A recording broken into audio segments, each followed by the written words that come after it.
Hi guys, I'm Ponky and welcome to the third episode of the Goa series. Okay, দেশ ভ্ৰমণ কৰি কৰি আমি পালোহি এয়া ক্ৰুজত যাবলৈ। Yes, first time experience আৰু এক্সপিৰিয়েঞ্চটো ক'ত হৈছে গোৱাত। Yes, একদম ক্ৰুজত মজাছে যাম বহুত এক্সাইটেড। এয়া উঠিলোহি আমি আমাৰ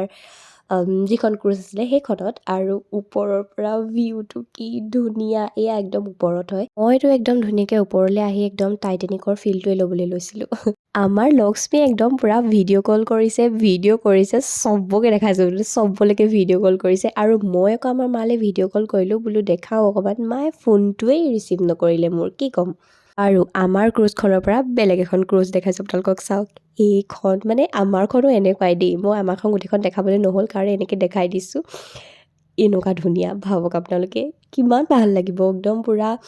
এনেকৈ পানীৰ মাজত গৈ থকা ধুনীয়াকৈ তাত বহিব পাৰি খাব পাৰি এটা কথা ক'ম মই তাত এটা পানী বটল কিনিলোঁ যিটো 50 টকা হয় 50 টকা যিটো পানী বটল আমি ইয়াত 10 টকা 20 টকাত পাওঁ বাৰু গোৱা মেমৰিজ বুলি মই সেইটোও ধুনীয়াকৈ কিনি ল'লোঁ চব এটা চাইডে ৰাখক আৰু আপোনালোকে জাষ্ট এই ছানছেটটো চাওক ইমানেই ধুনীয়াকৈ আকাশখন ৰঙা হৈ পৰিছিলে মজা লাগিলে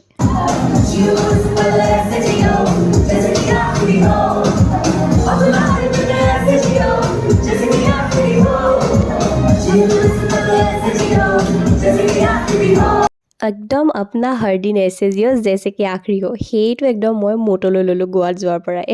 আৰু মই একদম মেইন কেৰেক্টাৰ ফিল লৈ নিজেও নাচিছোঁ লোককো টানি টানি নচাইছোঁহি মুঠতে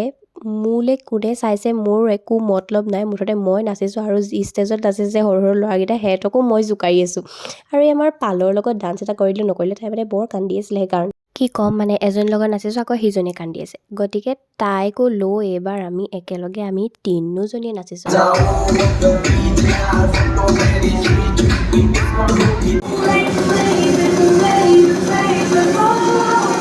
যিমানে দূৰলৈ ফুৰিবলৈ নাযাওঁ বা য'তেই নাযাওঁ কিন্তু নিজৰ ঠাইডোখৰ মানুহৰ নিচিনা একো হ'বই নোৱাৰে এইজন হয় আমাৰ অসমৰ মানুহ তেওঁ নিজে আমাক মাতিলে উপজাচি মানে ভাল লাগে ন এনেকৈ যেতিয়া লগ পাওঁ আমি নিজৰ মানুহ চ' গাইজ এয়াই আছিলে মিনি ব্লগ নেক্সট ব্লগত লগ পাম বাই বাই